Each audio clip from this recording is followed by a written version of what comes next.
En el principio, el día en que Dios habló y la luz nació. Saga, el origen invisible, episodio 1. Antes del tiempo, antes del hombre, antes de la forma y del color, solo existía Él. Sin sombra, sin principio, sin final. Una presencia absoluta en medio de la nada. Y entonces, Dios habló. En el principio, Dios creó los cielos y la tierra. Pero no era como tú y yo lo imaginamos. No había forma. No había color. La tierra estaba desordenada y vacía. Y las tinieblas cubrían el abismo. Solo el Espíritu de Dios se movía sobre las aguas. Silencio. Expectativa. Un universo a punto de nacer. Entonces, la voz rompió la nada. Sea la luz. Y la luz fue un destello que rompió las tinieblas. El primer amanecer sin sol. La primera línea entre el día y la noche. Dios vio que la luz era buena. Y la separó de la oscuridad. Día tras día, como un artista celestial, Dios habló y el universo obedeció. Día 2. Separó las aguas. Arriba, los cielos. Abajo, el mar profundo. El cielo nació, y el firmamento se extendió como un lienzo azul. Día 3. La tierra firme emergió. Los océanos encontraron sus límites. Y la tierra se vistió de verde. Hierba. Semillas. Árboles frutales. La vida vegetal apareció sin haber sido sembrada. Día 4.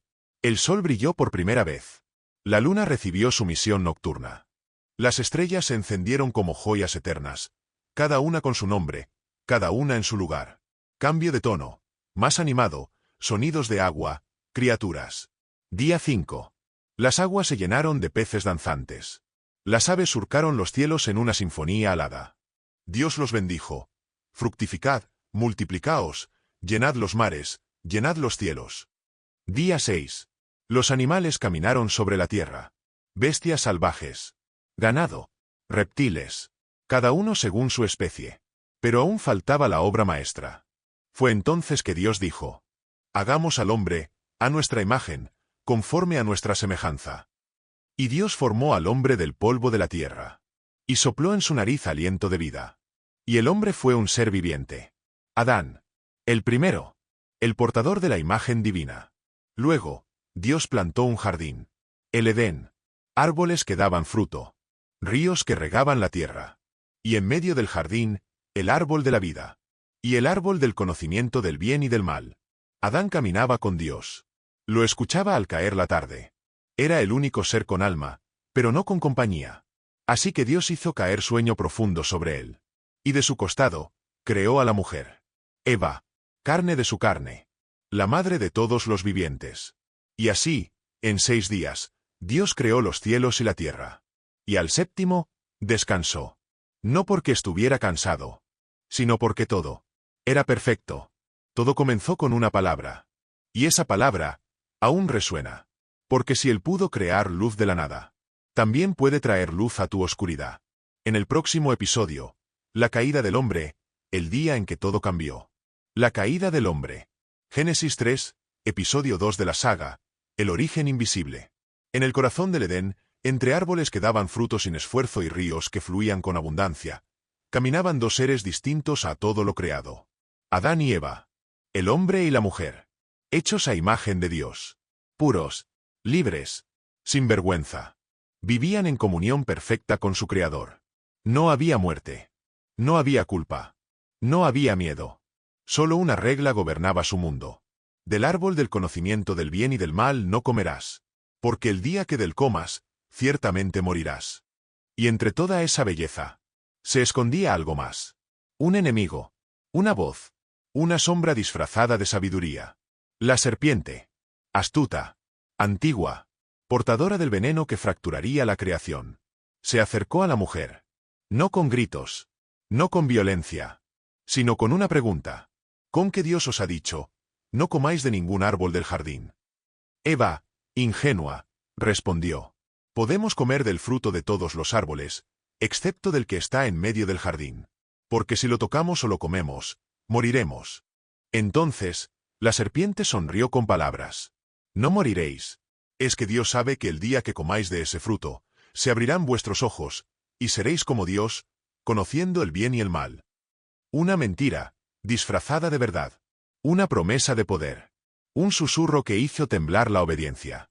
Eva miró el árbol. Y vio que el fruto era hermoso, deseable, y que podía dar sabiduría.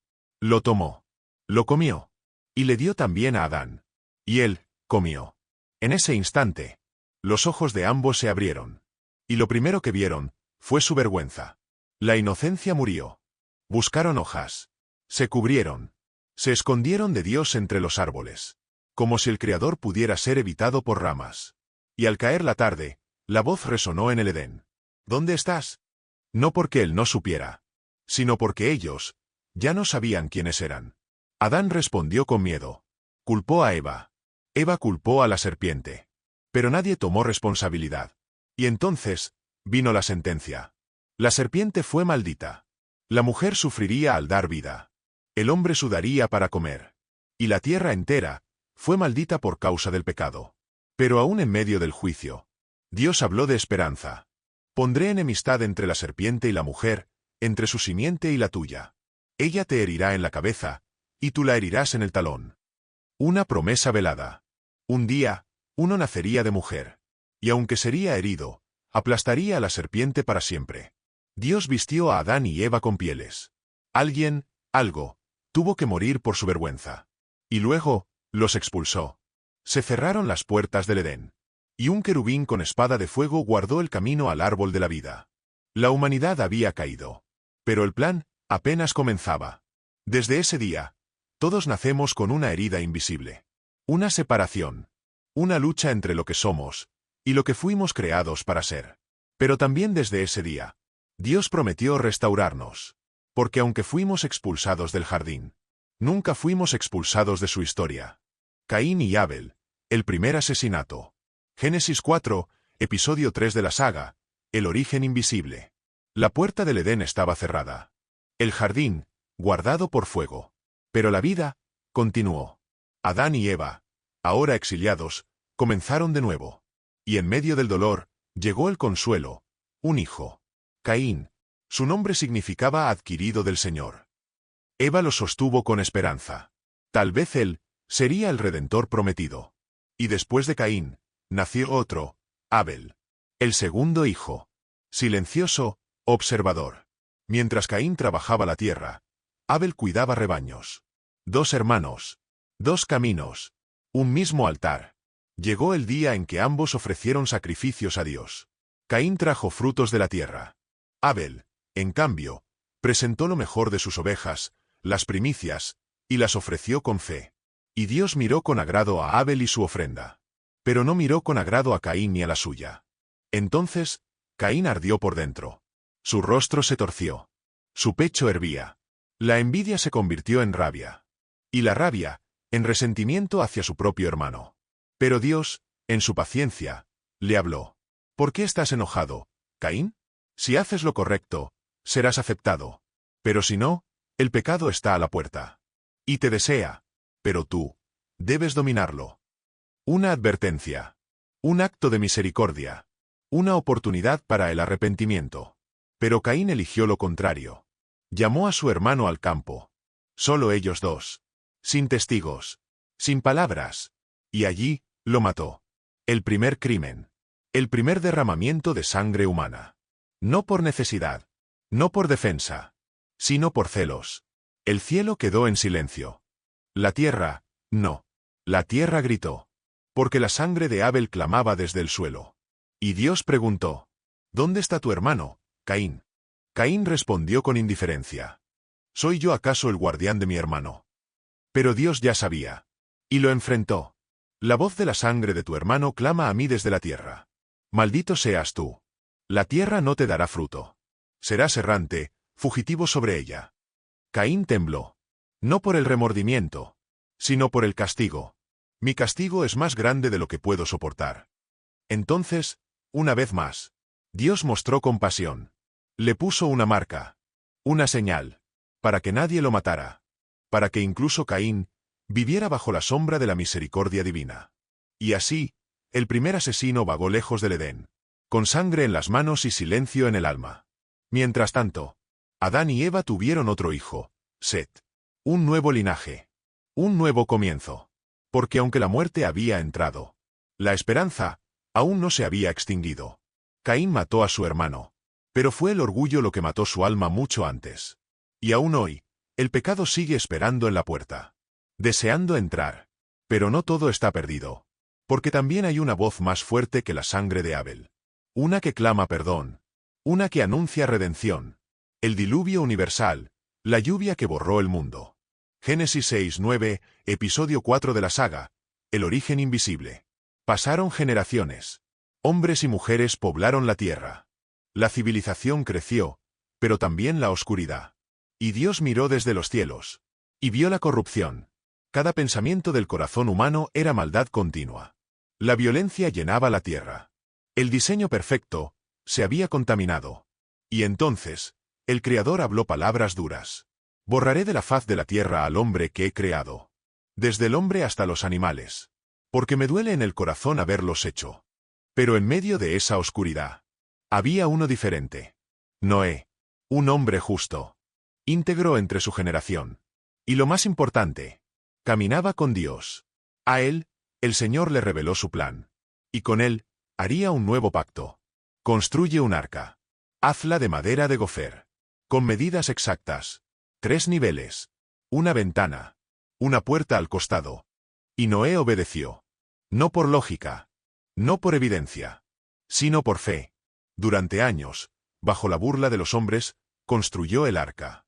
Martillazos de fe, clavos de esperanza. Mientras predicaba justicia, y nadie escuchaba. Hasta que llegó el día. Los animales vinieron por pares. Leones, palomas, serpientes, ovejas. Todos guiados por la mano invisible del Creador. Y Noé, con su esposa, sus 3 hijos y sus esposas, entraron en el arca. Entonces, Dios cerró la puerta. Y la lluvia comenzó. 40 días. 40 noches. Sin pausa. Sin tregua. Las fuentes del abismo se rompieron. Los cielos se abrieron. Y el mundo fue cubierto por agua. Montañas desaparecieron. Ciudades fueron borradas. Vidas ahogadas por el juicio. Solo el arca flotaba. Un santuario en medio del caos. Un testimonio de fe en una generación perdida. Pero Dios no olvidó a Noé. Después de 150 días, el agua comenzó a descender. El arca reposó sobre el monte Ararat. Y poco a poco, la tierra volvió a respirar. Noé envió un cuervo. Luego una paloma. Y cuando la paloma regresó con una hoja de olivo, supo que la vida había vuelto. Cuando finalmente salieron, lo primero que hizo Noé fue levantar un altar. Y ofreció sacrificios. Y Dios, al percibir ese acto, dijo en su corazón: nunca más maldeciré la tierra por causa del hombre. Mientras exista la tierra, no cesarán la siembra y la cosecha, el frío y el calor, el verano y el invierno, el día y la noche. Entonces, Dios hizo un pacto. Uno eterno. Uno visible. Puso en el cielo su arco, como señal de que nunca más destruiría la tierra con agua. Un arco en las nubes. Una promesa entre el cielo y el hombre. Y así, del juicio, nació un nuevo comienzo. Noé y su familia repoblaron la tierra. El pacto seguía firme. Y el arco, aún hoy, sigue recordando que el agua limpió. Pero la gracia restauró. Dios no olvidó a Noé en medio de las aguas. Y tampoco olvida a quienes confían en él, aunque todo parezca hundirse. A veces, el juicio llega como lluvia. Pero en cada tormenta, hay un arca. Y después de cada diluvio, viene un arco en el cielo. La Torre de Babel, el orgullo que quiso alcanzar el cielo. Génesis 11, episodio 5 de la saga, el origen invisible. La humanidad volvía a multiplicarse. Después del diluvio, los hijos de Noé poblaron la tierra. Y con ellos regresó la civilización. Y también el corazón arrogante del hombre. Hablaban un solo idioma. Una sola lengua. Un mismo entendimiento. Y con esa unidad, surgió una ambición. No de adoración. No de gratitud. Sino de gloria propia. Vamos, edifiquemos una ciudad. Y una torre que llegue hasta el cielo. Hagámonos un nombre. Para que no seamos dispersados sobre la faz de la tierra. Querían tocar el cielo. Sin Dios. Querían permanecer juntos, sin obedecer el mandato divino de llenar toda la tierra. Querían construir, pero sin someterse al arquitecto eterno. Así comenzaron. Ladrillo tras ladrillo. Altura tras altura. La torre crecía. Una estructura imponente. Un símbolo de independencia. Una ofensa directa al cielo. Y entonces, el Señor descendió. No porque necesitara bajar para ver, sino como señal de juicio inminente. Y dijo: He aquí, el pueblo es uno, y todos tienen un mismo lenguaje. Y esto es solo el comienzo de lo que harán. Ahora, descenderé, y confundiré su lenguaje, para que no se entiendan entre ellos. En un instante, las palabras se volvieron ruido. Los amigos, extraños. Las órdenes, caos. El trabajo se detuvo. La construcción se quebró. El orgullo, cayó. Dios los dispersó por toda la tierra. Y el lugar fue llamado Babel, porque allí el Señor confundió el lenguaje de los hombres. El sueño de grandeza terminó en confusión. Cuando el hombre intenta construir su reino sin Dios, lo que levanta con manos, Dios lo derrumba con una palabra. No fue la torre la que ofendió al cielo, sino el corazón que la construyó. Porque el cielo no se alcanza con ladrillos, sino con obediencia. Y el verdadero nombre que perdura es el que Dios escribe, no el que el hombre se da.